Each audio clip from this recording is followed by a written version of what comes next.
João capítulo 4, versículos 4 em diante, é o texto que nós começamos a estudar hoje pela manhã e queria continuar estudando aqui com os irmãos. A palavra do Senhor vai nos dizer assim, João 4, a partir do verso 4, vou estar lendo na versão da Nova Tradução na linguagem de hoje. No caminho, ele tinha de passar pela região de Samaria. Ele chegou a uma cidade da Samaria, chamada Sicar, que ficava perto das terras que Jacó tinha dado ao seu filho José. E ali ficava o poço de Jacó. Era mais ou menos meio-dia, quando Jesus, cansado da viagem, sentou-se perto do poço. E uma mulher samaritana veio tirar água, e Jesus lhe disse: "Por favor, me dê um pouco de água." E os discípulos de Jesus tinham ido à cidade comprar comida. E a mulher respondeu: "O senhor é judeu, e eu sou samaritana, então como é que o senhor me pede água?" E ela disse isso porque os judeus não se dão com os samaritanos. E então Jesus disse: "Se você soubesse o que Deus pode dar, e quem é que está lhe pedindo água, você pediria, e ele lhe daria a água da vida." E ela respondeu: "O senhor não tem balde para tirar água, e o poço é fundo. Como é que vai conseguir esta água da vida? Nosso antepassado Jacó nos deu este poço. Ele, os seus filhos e os seus animais beberam água daqui. Será que o senhor é mais importante do que Jacó?" E então Jesus disse: "Quem beber desta água terá sede de novo. Mas a pessoa que beber da água que eu lhe der, nunca mais terá sede, porque a água que eu lhe der se tornará nela uma fonte de água que dará vida eterna." E então a mulher pediu: "Por favor, me dê dessa água, assim eu nunca mais terei sede e não precisarei mais vir aqui buscar água." "Vá chamar o seu marido e volte aqui", ordenou Jesus. "Eu não tenho marido", respondeu a mulher. E então Jesus disse: "Você está certa ao dizer que não tem marido, pois já teve 5, e este que você tem agora não é de fato seu marido. Sim, você falou a verdade." E a mulher respondeu: "Agora eu sei que o senhor é um profeta. Os nossos antepassados adoravam a Deus neste monte, mas vocês, judeus, dizem que Jerusalém é o lugar onde devemos adorá-lo." E Jesus disse: "Mulher, creia no que eu digo, chegará o tempo em que ninguém vai adorar a Deus nem neste monte nem em Jerusalém.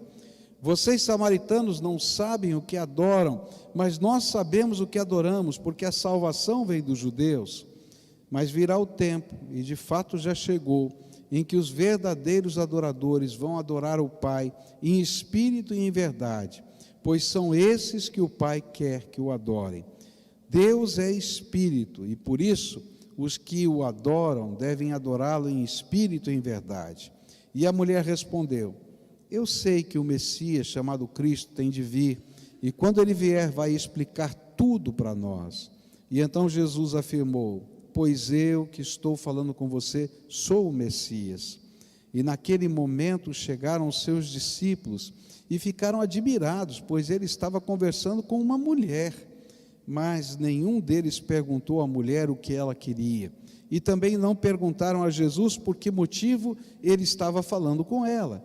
Em seguida, a mulher deixou ali o seu pote, voltou até a cidade e disse a todas as pessoas: "Venham ver o homem que disse tudo o que eu tenho feito. Será que ele é o Messias?" Pai querido, ajuda-nos nessa hora a compreender a Tua palavra e aplica no nosso coração. Cada um chegou aqui, Senhor, com um sentimento diferente, com uma expectativa diferente, com um desejo diferente. O Senhor conhece a todos nós. Se o Senhor não se manifestar, vamos sair daqui vazios. Mas se o Senhor nos tocar, se o Senhor deixar uma gotinha do orvalho da Tua graça cair sobre nós, isso será mais do que suficiente. Visita-nos poderosamente. É aquilo que eu te peço em nome de Jesus. Amém e amém. Nós começamos a estudar esse texto hoje pela manhã, e eu comecei falando que todos nós precisamos, em algum momento da nossa vida, de uma segunda chance. E Jesus estava olhando para uma pessoa que estava buscando uma nova chance. Na verdade, ela colocou todas as expectativas da sua felicidade nos relacionamentos afetivos, tinha tido já 5 casamentos, e agora ela estava vivendo algo que não era um casamento com uma 6ª pessoa, e continuava vazia e frustrada. E Jesus agora começa a falar com ela sobre algo que podia matar a sede do coração e preencher de fato a alma. E é nesse contexto que eu queria aprender aqui, nós começamos a aprender hoje de manhã, como as novas chances, as novas oportunidades da graça de Deus se manifestam na nossa vida. Como é que a gente pode aproveitar essas oportunidades de Deus? A primeira coisa que a gente aprendeu hoje de manhã é que a oportunidade de Deus, ela é intencionalmente produzida por Jesus.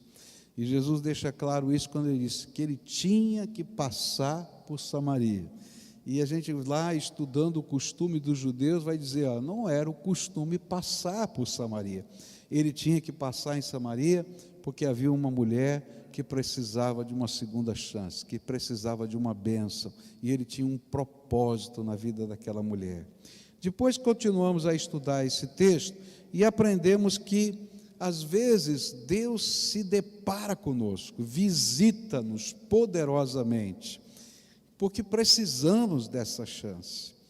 Porém, nós temos tantos obstáculos no nosso coração, tantas barreiras, tantos impedimentos, que a gente não consegue aproveitar essa chance. E aqui nessa conversa de Jesus com essa mulher, a gente vai percebendo que ela precisou vencer alguns obstáculos para poder conhecer essa graça que é a segunda chance, terceira, quarta, a chance de Deus para a nossa vida. E o primeiro obstáculo que ela teve que vencer, que a gente aprendeu hoje de manhã, foi preconceito. Ela já começa admirada. Olha, você, um homem conversando comigo e sendo judeu, não é? E aí a primeira ideia preconcebida que ela tinha de que homem não podia conversar com mulher e que sendo judeu e samaritano pior ainda, e isso já era a primeira barreira. Depois ela teve que vencer uma segunda barreira no seu coração, que eu chamei de cegueira espiritual. Quando a gente não consegue perceber como as coisas espirituais afetam a nossa vida. E Jesus está falando para ela de algo espiritual, da sede da alma, daquilo que tinha a ver com todos os seus conflitos.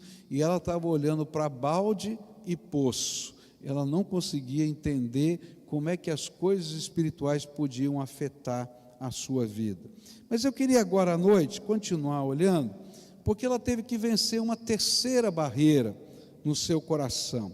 E a terceira barreira está no versículo 12 do nosso texto, que diz assim: nosso antepassado Jacó nos deu este poço, ele, os seus filhos e os seus animais beberam água daqui.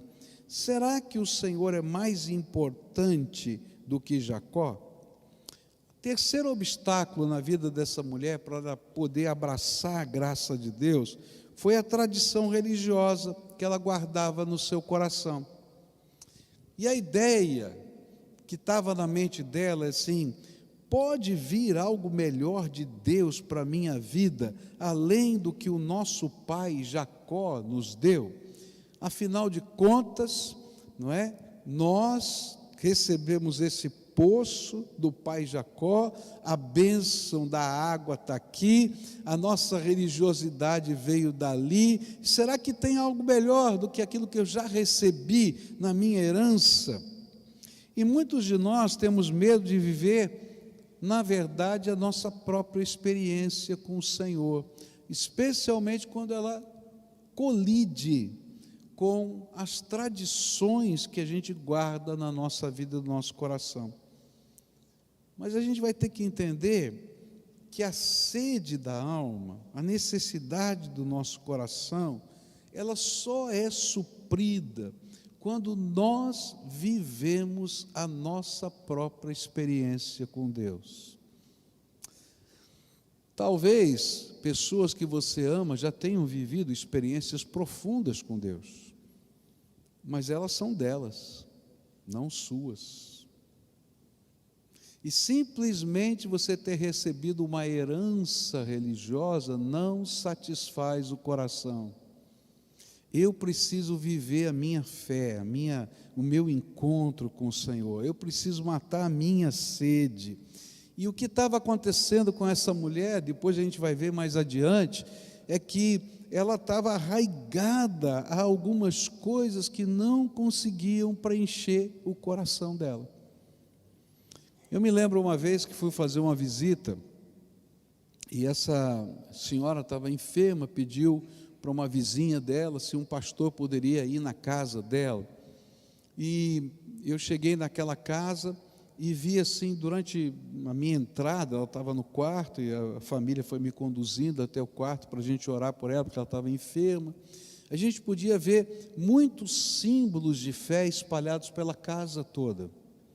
Tinha muitos símbolos da tradição religiosa daquela senhora espalhadas pela casa. E aí sentei-me para conversar com ela, começamos a conversar, e chegou uma hora, ela não tinha mais ninguém no quarto, só estava eu e ela viu assim, se não tinha ninguém, meio envergonhada, ela falou assim: pastor, eu tenho uma pergunta. Eu falei: se eu souber, posso tentar responder. Ela falou assim: por que nós chamamos Jesus de Salvador? E de repente bateu uma tristeza no meu coração, porque naquela casa estava cheio de símbolos religiosos, mas a coisa mais essencial da fé ela não conhecia. Toda a sua tradição religiosa estava exposta na sua casa, mas a coisa mais essencial não estava nem no coração dela. E aí começamos a conversar, e eu falei assim: sabe, quando a senhora vai a uma piscina e tem lá um salva-vidas, por que ele está lá? Eu disse: porque se alguém cair na piscina e estiver se afogando, ele vai lá salvar. Ótimo. E se a senhora vê um bombeiro, né, e ele chegando num prédio, o que ele foi fazer lá? Ele falou: olha, se tiver alguém no incêndio, ele vai tentar tirar, salvar a vida daquela pessoa. Pois é, Jesus é chamado de Salvador, porque um dia Ele deixou toda a sua glória no céu, se fez carne, habitou aqui entre nós, para que aquilo que nos impedia de chegar perto de Deus, que são os nossos pecados, pudesse ser retirados, e Ele fosse a única ponte que nos leva à presença do Pai. Por isso ninguém vai ao Pai senão através de Jesus. Ele é o único Salvador. E ela deu um sorriso e falou assim: por que ninguém nunca me explicou isso? É interessante porque às vezes a gente tem tanta tradição, mas não tem uma experiência com o Senhor. E aí a gente começa a discutir por causa de tradição. E aí ela está perguntando para Jesus: é aqui, é lá, é esse poço, é a sua religião, é a minha religião? E se a gente continuar vendo aqui a conversa, a gente vai ver que ela vai falar bem sobre isso lá atrás, no final da história, versículos 19, 20, 21, 22 e 23, ela continua: a mulher respondeu: agora eu sei que o Senhor é um profeta. Os nossos antepassados adoravam a Deus neste monte, mas vocês, judeus, dizem que Jerusalém é o lugar onde devemos adorá-lo. E Jesus disse à mulher: creia no que eu digo, chegará o tempo em que ninguém vai adorar a Deus, nem neste monte, nem em Jerusalém. vocês samaritanos não sabem o que adoram, mas nós sabemos o que adoramos, porque a salvação vem dos judeus. Mas virá o tempo, e de fato já chegou, em que os verdadeiros adoradores vão adorar o Pai em espírito e em verdade, pois são esses que o Pai quer que o adorem. Deus é espírito, e por isso os que o adoram devem adorá-lo em espírito e em verdade.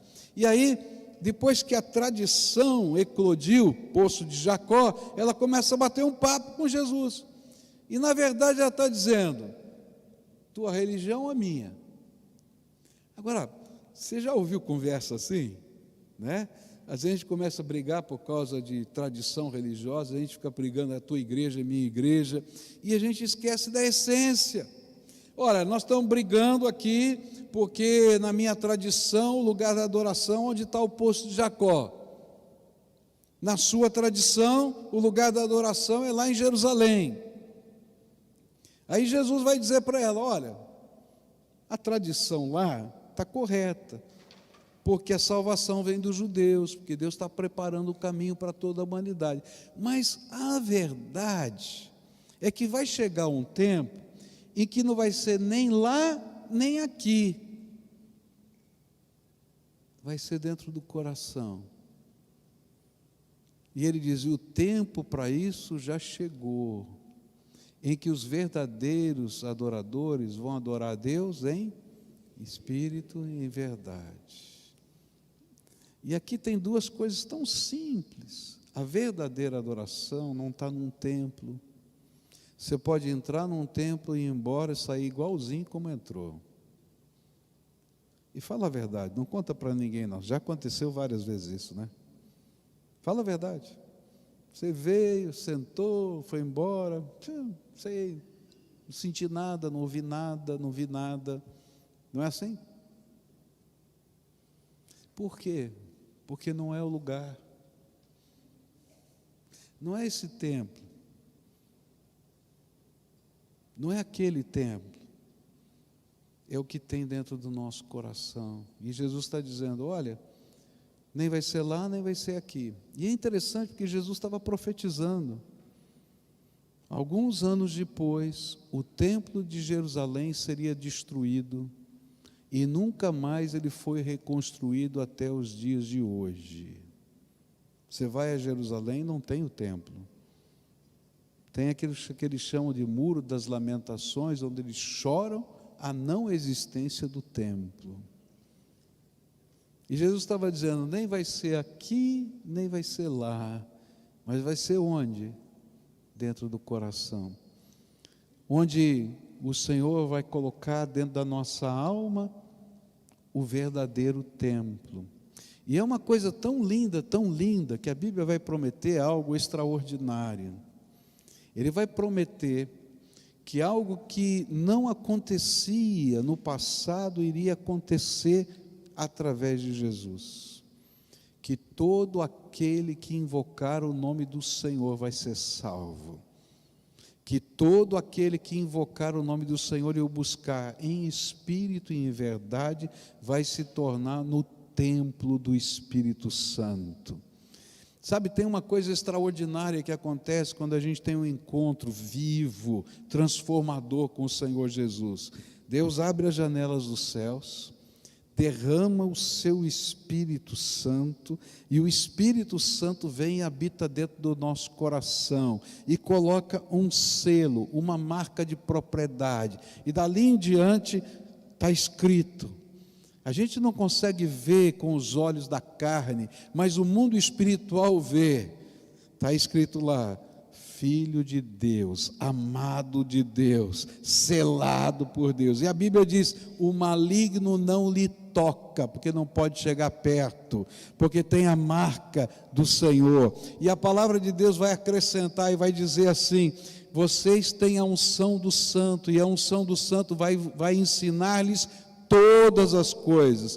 Você vai ter um professor particular. O professor particular é o Espírito Santo de Deus, que habitando no seu coração vai te ajudar a compreender as Escrituras Sagradas. Ele vai abrir a sua mente para compreender a Bíblia. Às vezes você lê a Bíblia e diz assim: meu Deus, o que está escrito aqui? Não estou entendendo nada. Mas quando o Espírito Santo de Deus entra dentro da gente, os nossos olhos se abrem, e a palavra começa a ter sentido para nós, porque é o Espírito que interpreta. Ele até intercede por você. Quando você não sabe nem o que orar, você dá aquele suspiro na presença de Deus, a Bíblia diz que o Espírito de Deus intercede por nós com gemidos inexprimíveis. Você já suspirou na presença de Deus? Quando você suspirar dizendo, não sei nem o que orar, lembra, o Espírito Santo já intercedeu por você. Mas muda a cabeça, não é lá nem aqui, é aqui, dentro da nossa alma. Eu estava na cidade de Saragoça, e lá tem o templo da Senhora do Pilar. E eu fui assistir a missa lá, do meio-dia, que o bispo pregava. Eu queria saber como era a pregação na Espanha. Terminou a missa, eu entrei na fila, que faz uma fila para beijar o pilar. Eu não beijei o pilar, né? Mas eu entrei na fila, porque eu queria ouvir a conversa. O que as pessoas falam na sua tradição, na sua busca. E sabe, uma das coisas que eu descobri é que toda pessoa tem um anseio profundo de ter um encontro com Deus. Toda pessoa, não importa qual seja a tradição religiosa, ela está buscando o encontro com Deus. Mas nem sempre encontra Deus, porque não entende que é aqui dentro da alma que as coisas acontecem. Às vezes a gente imagina que é um pilar que é poderoso. Às vezes a gente imagina que é esse poço que nos dá segurança. Às vezes a gente imagina que é a coluna de entrada do templo da primeira de Niterói que faz a diferença. Eu não vou dizer do capete vermelho, porque eu não gosto do capete vermelho. Não vejo a hora de tirar ele daqui, acho feio demais, né? Mas não é esse negócio aqui. Garanto. Mas é algo de Deus aqui dentro da gente. E quando a gente vive isso, gente, que coisa extraordinária acontece. Eu nasci num berço cristão evangélico, mas eu só conhecia a tradição dos meus pais e dos meus avós. Eu sabia todos esses versículos da Bíblia, decor, que tinha concurso para decorar versículo, e eu sabia. Mas eu não conhecia a voz do Espírito no meu coração, nem o poder de Deus. Então não importa qual seja a tradição, o que importa é aquilo que Jesus está ensinando. A gente precisa ter essa experiência tremenda, transformadora. E aí ele nos convida a viver numa dimensão concreta do que é etéreo. É interessante isso, a fé é um negócio tremendo, porque a fé é algo que eu não posso materializar. Eu creio na palavra de Deus, que é a parte objetiva da fé, mas a experiência da fé, ela é aqui dentro da alma. Mas eu não posso dizer que ela não é concreta, porque as marcas de Jesus vão ficando dentro do nosso coração de uma maneira tremenda. E quando Paulo fala, eu trago no meu corpo as marcas do Senhor Jesus, ele está falando da chibata, ele está falando das coisas difíceis que aconteceram, mas ele está falando também das respostas, das visitações, da presença do Senhor, dos livramentos, que em todos os momentos da vida a gente pode desfrutar deles. E a bênção não é lá nem acolá, é aqui dentro do meu coração, em espírito e em profunda experiência de verdade para com Deus.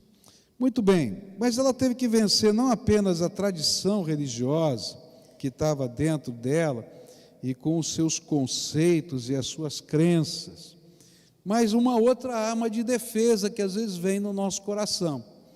É interessante que quando Deus começa a falar com a gente, e a gente começa a ser confrontado pelo Espírito Santo, algumas pessoas usam uma rota de fuga interessante.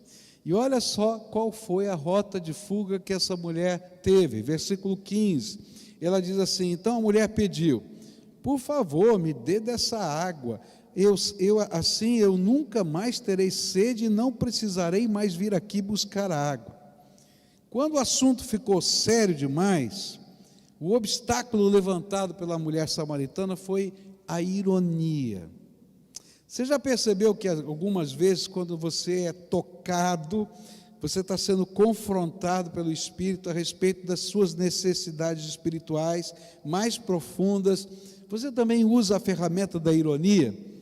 A ironia é tentar levar na brincadeira o confronto que Deus mesmo está fazendo conosco.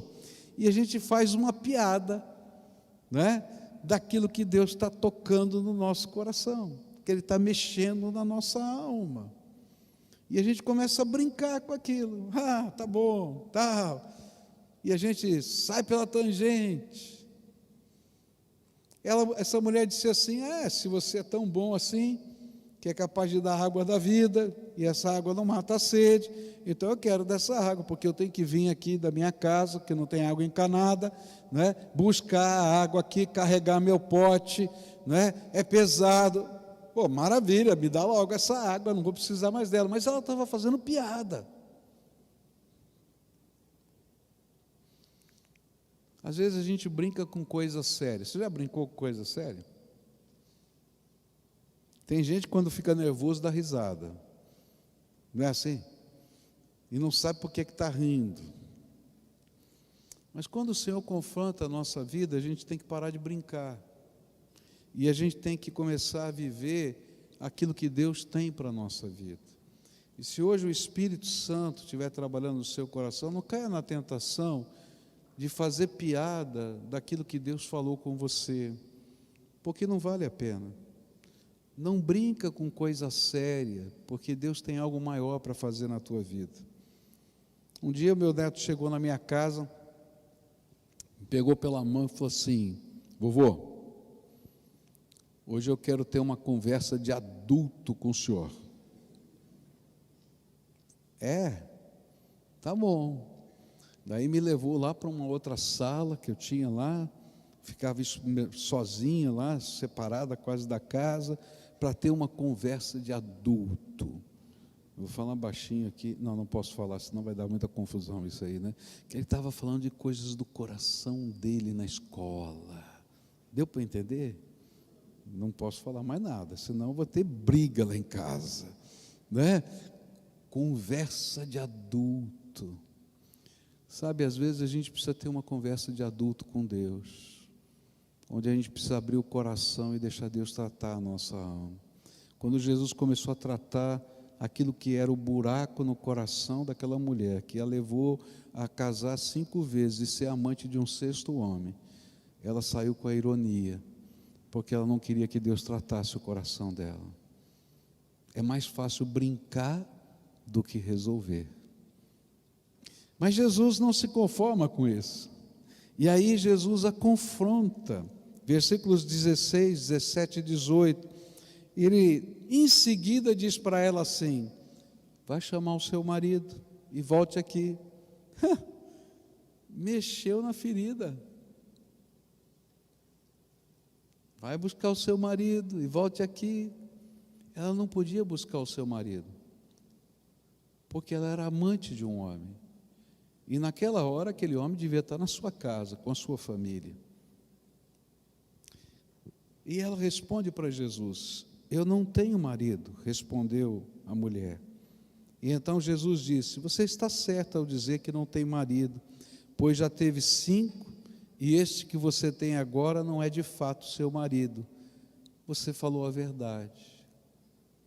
É interessante, porque quando a gente brinca com coisa séria, Deus responde com coisas mais sérias ainda. Por que a gente brinca? Porque a gente tem medo de resolver as questões mais profundas da nossa alma. A gente não quer que Deus mexa nas coisas do nosso coração. É interessante porque no nosso relacionamento com Deus, quando começa um relacionamento com Deus, a gente diz: olha, Jesus, pode mexer em tudo, pode mexer em tudo, e Ele começa a mexer. Mas quando chega naquele pontinho muito específico da nossa vida, a gente tenta fugir, usa ironia, faz de conta que não é com a gente, que não entendeu a mensagem, e a gente tenta fugir.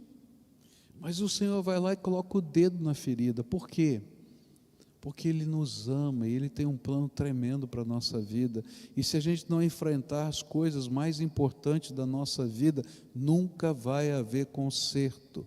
Nós temos a tendência de adiar e adiar as coisas que geram conflito dentro da nossa alma, como se o tempo fosse solução. Tempo não é solução, queridos. Solução é coragem de enfrentar. Por isso Jesus foi lá direto no ponto, e o ponto que estava ali doendo era o estilo de vida dela. Jesus olhou para o coração daquela mulher, viu os reflexos do seu vazio espiritual, e o pior é que todo vazio espiritual vai gerar dentro do ser humano um vazio existencial. É incrível isso. Você não sabe por quê, mas tem um buraco, é um vazio existencial. Eu consigo os meus alvos, eu alcanço os meus objetivos, mas não enche o meu coração, não satisfaz a minha alma. E aí a gente vai descobrir que os filósofos, tem o Dr. Pires aqui, que é filósofo, que vão chamar da insustentável leveza do ser, porque é esse vazio tremendo existencial que está dentro da nossa alma. Enquanto a gente não tratar a essência disso, esse buraco cresce. E o pior é que esse buraco, ele se manifesta primeiro dentro da alma, dentro do coração, dentro do espírito, mas ele vai passar para os relacionamentos familiares, ele vai passar para a vida profissional, ele vai passar para a vida emocional, ele vai passar para a vida existencial. A gente não está bem. Se você perguntar por que é que não está bem, não sei por que eu não estou bem. Eu não estou bem no trabalho, mas eu estou bem, eu sou lá, tal, mas eu não estou bem, não me satisfaz. Querido, todo vazio espiritual gera um vazio existencial que só pode ser preenchido pela graça tremenda de Jesus Cristo. Não tem outro. E às vezes a gente vai ter que trocar aquilo que a gente punha para preencher o vazio existencial e que não preenche, pelo Senhor, que vai nos ensinar um novo estilo de vida. Mas toda vez que a gente tem que enfrentar essa mudança, dá muito medo, dá um medo tremendo. Por quê? Porque estas coisas eu tenho a sensação de que eu controlo. E eu vou entrar numa dimensão que eu perco o controle. E vou ter que depender da graça de Deus. E eu tenho medo, porque de alguma maneira eu controlo isso aqui. E agora eu vou andar na mão de Deus, eu vou perder o controle. Mas o que a gente não percebe é que a gente nunca teve controle de nada. Quem tem controle de alguma coisa? Se você não sabe nem o dia que você vai partir, você pode sair de manhã, como já aconteceu com muita gente que você conhece, bem para trabalhar e não volta. Um dos pastores da nossa igreja, lá em Curitiba, líder de missões da nossa igreja, já idoso, um homem de Deus, tremendo, maravilhoso, trabalhador, saiu de manhã para fazer compras no Carrefour.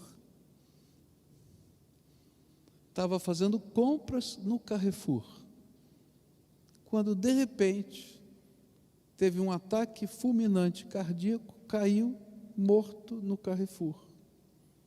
Chamaram a ambulância, chamaram tudo, mas ele já estava morto.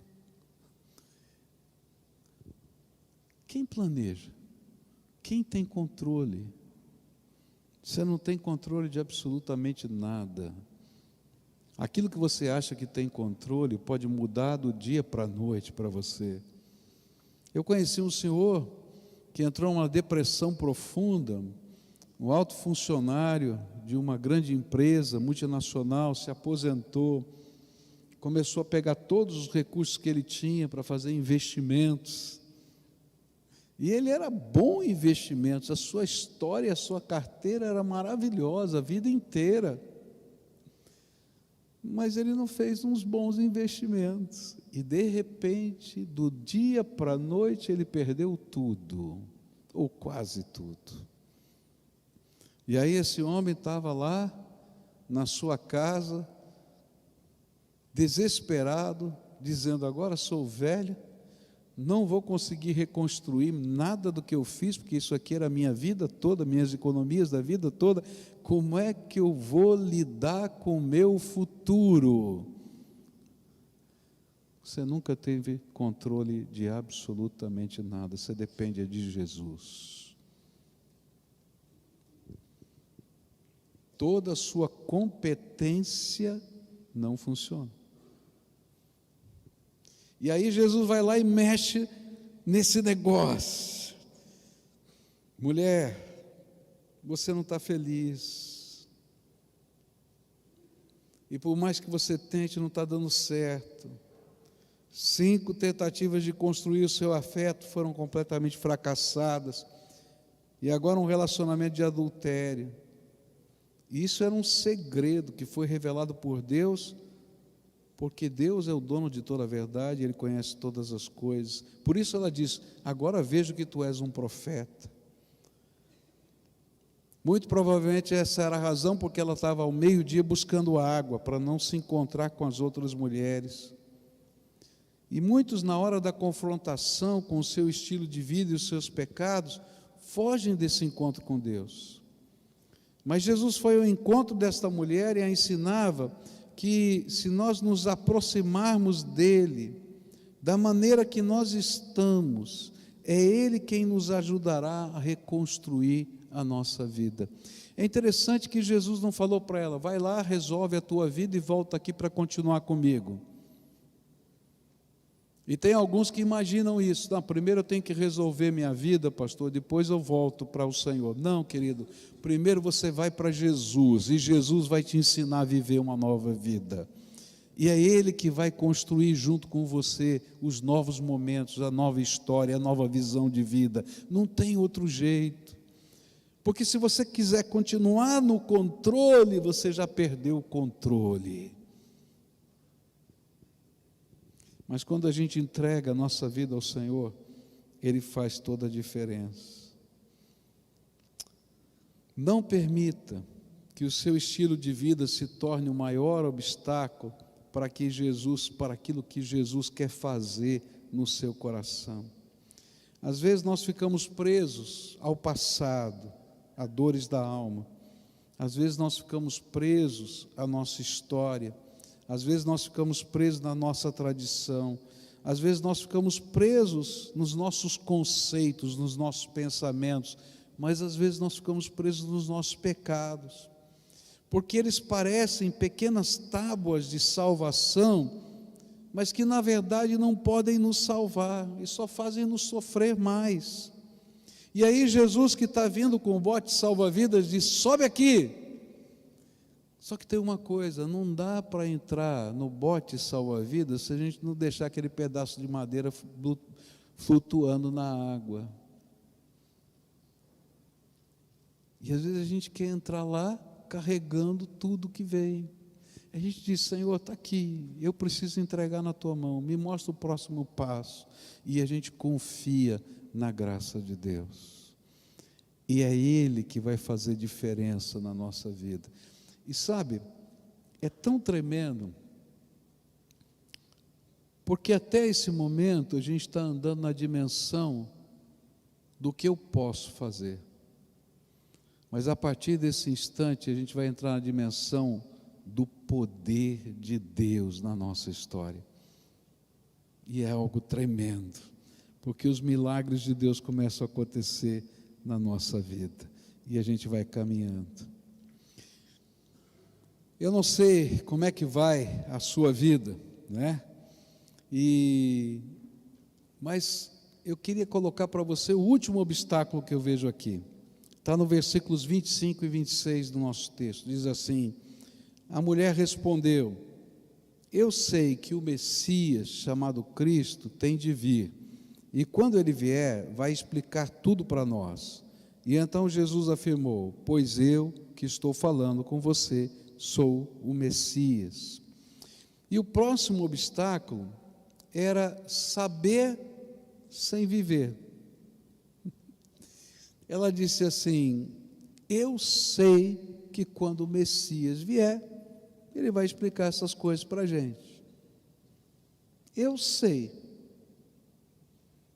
Mas às vezes a gente sabe e não vive. E Jesus então a confronta mais uma vez. Diz: você tem certeza que você sabe disso? Então eu quero dizer para você que o Messias sou eu.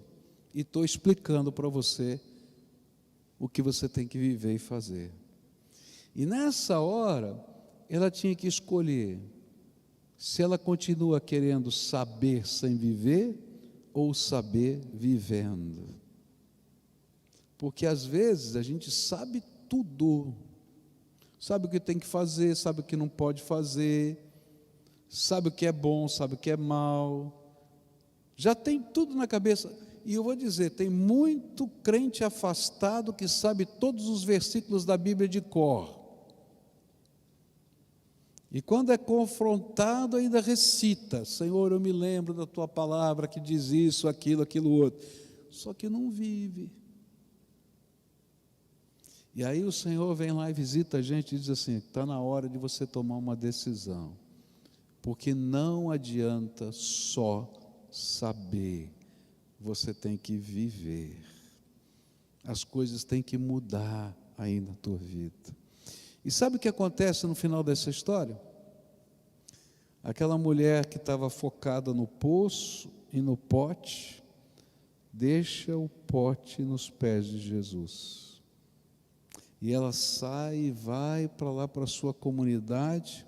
E ela, que não queria ver ninguém, porque ia no poço ao meio-dia, vai visitar toda a comunidade, uma pequena aldeia, e começa a dizer: encontrei o Messias, encontrei o Messias, encontrei o Messias.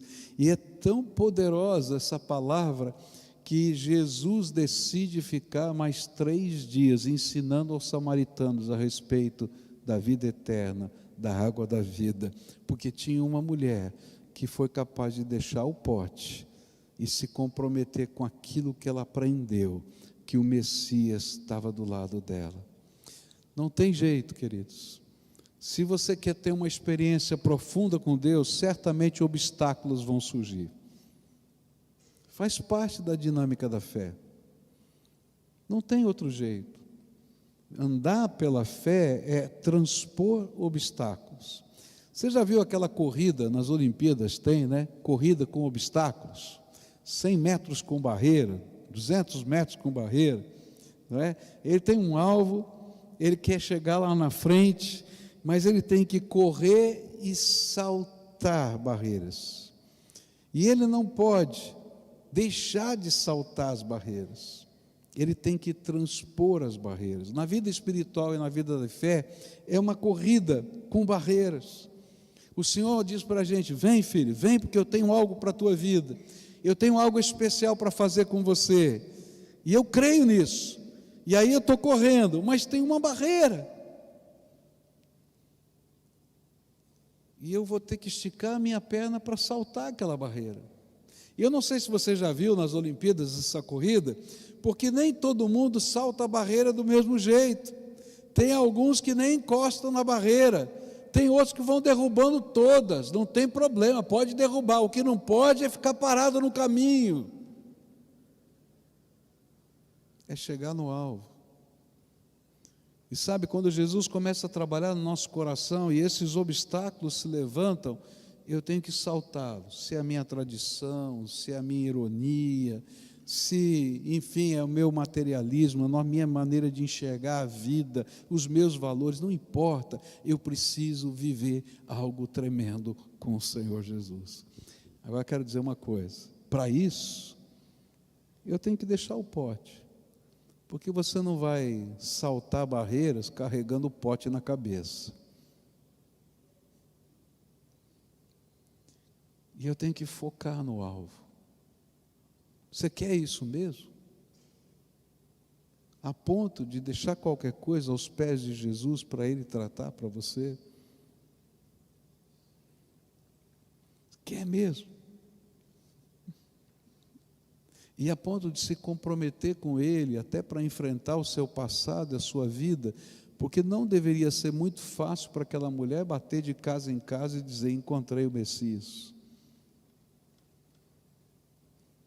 Porém, quando ela fez isso, a graça de Deus se manifestou não só para ela, mas na vida de tantas pessoas que estavam ao seu redor. Eu tenho visto ao longo da minha vida ministerial tanta gente, com tantas histórias diferentes, mas eu tenho visto uma coisa que é comum a todas as histórias: o amor de Deus nos surpreende. O amor de Deus nos surpreende. Aquilo que alguém dizia é impossível, eu já vi acontecer. Aquilo que as pessoas diziam não tem jeito, eu já vi Deus fazer. Aquilo que a gente achava que era normal, eu já vi Deus dizer: olha, para com isso, porque isso aí virou um ídolo na tua vida e não vai ser bênção para você. Pode ser para outro, mas para você não é. E eu já vi a graça de Deus surpreendendo a vida da gente todo dia. Eu quero dizer, você vai entrar no caminho das surpresas de Deus. E elas são maravilhosas. Queria orar com você nessa noite, para a gente caminhar para o final desse culto. E a nossa oração é olhando para dentro do coração.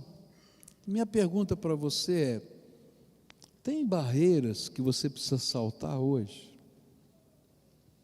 Às vezes a gente diz assim: não, isso aqui é só para não crente. Não é não, viu? Tem muito crente enferrujado. Sabe enferrujado? Que você já pegou uma porta enferrujada que você vai abrir e faz... Tem crente assim, está gemendo o tempo todo. A vida toda. É com a igreja, é com o pastor, é com o irmão, é com o filho, é com o pai, é com todo mundo. Porque deixou entrar tanta coisa ali que está emperrando a vida. E a gente tem que saltar barreiras. Eu me lembro de uma senhora que chegou para mim no final de um culto e disse: senhor, preciso orar pelo meu filho. Eu falei: por quê? Meu filho mudou para Londrina, né, uma cidade do interior do Paraná. E me abandonou aqui. Ele te abandonou? A senhora faz o quê? Eu trabalho no Banco do Brasil. Que benção. A senhora tem sustento? Tenho, recebo um bom salário, sou funcionário do Banco do Brasil. A senhora tem uma casa? Ela disse: tenho, Deus me abençoou e eu já consegui comprar minha casa, o meu apartamento é meu, louvado seja Deus. E está quitado, pastor. Que benção.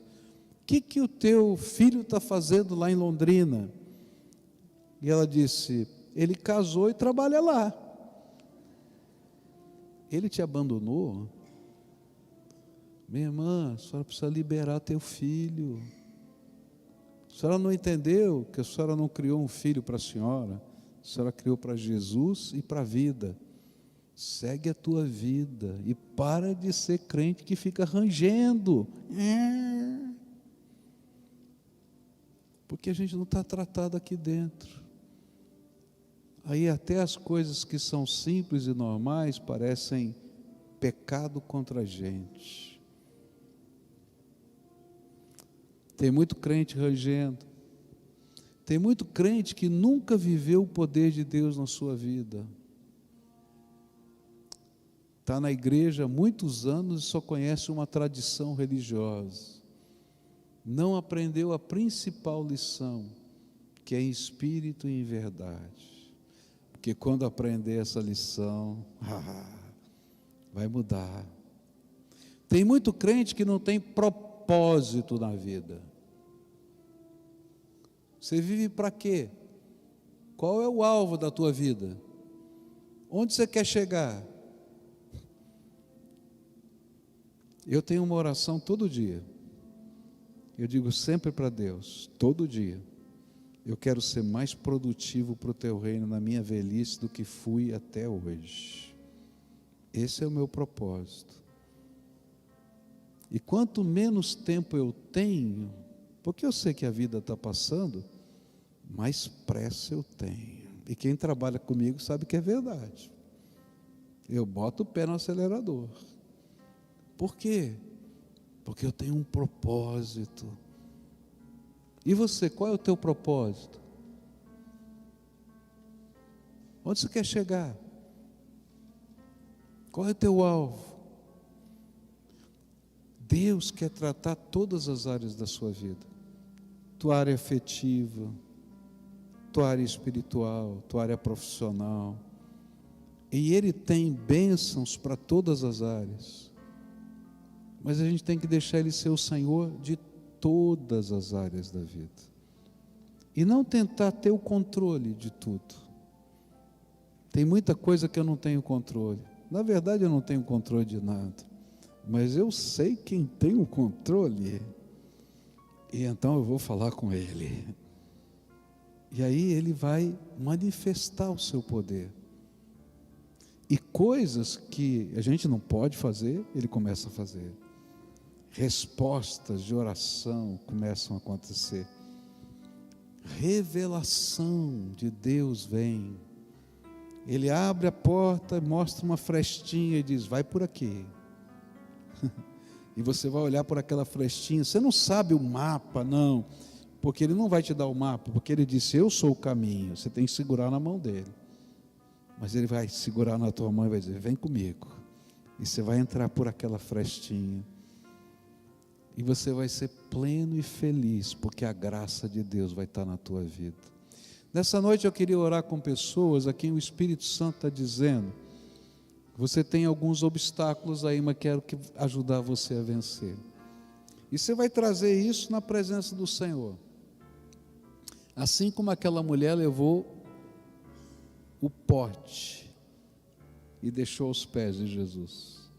E você vai sair para fazer o propósito de Jesus. Assim como aquela mulher foi e começou a falar dos propósitos de Jesus.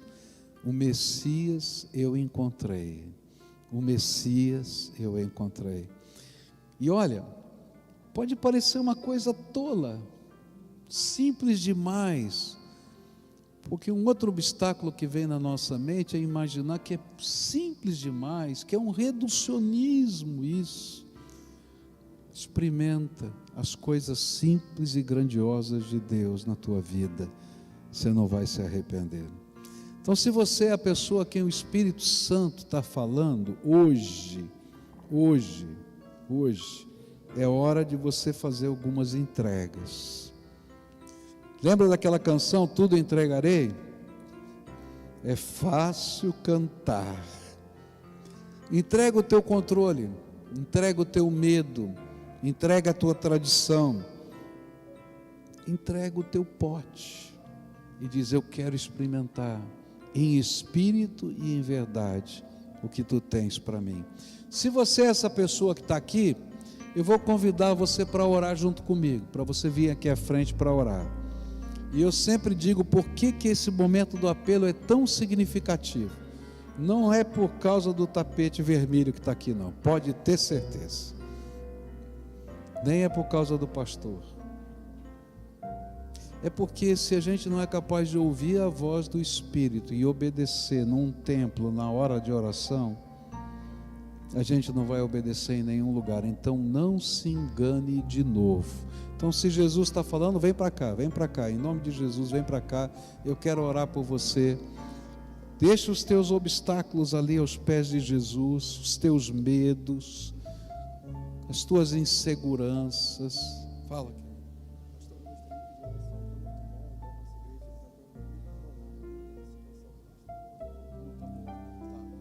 Vamos orar, tá? Pelo Ramon, é isso, tá?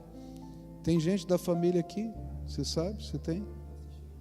Está assistindo o culto, a família, tá? Nós vamos orar daqui a pouquinho pelo Ramon e pela família dele, tá? Então venha para cá, se Jesus está falando com você, venha para cá, e a gente vai orar ao Senhor, tá? Agora todo o povo de Deus fica de pé, para a gente levantar um clamor. Só Deus sabe o que está na mente e no coração de cada servo de Deus que está aqui. E por que eles estão aqui? Eu não sei, só Deus sabe. Primeira oração é a tua. Fala para Jesus o que é que está nesse pote. Dá nome. Olha, Senhor, estou trazendo isso aqui. Eu tenho medo, eu tenho dificuldade. Dá nome para isso, fala para o Senhor. Faz a sua entrega. Fala, Senhor, eu não consigo lidar. Então eu vou deixar os teus pés para o Senhor me ensinar ao que fazer daqui para frente. O próximo passo eu preciso aprender do Senhor. Me ajuda. Pede isso com toda a alma. E confia que Ele vai te abençoar. E nós vamos orar por isso. Estende a tua mão para cá para a gente orar agora.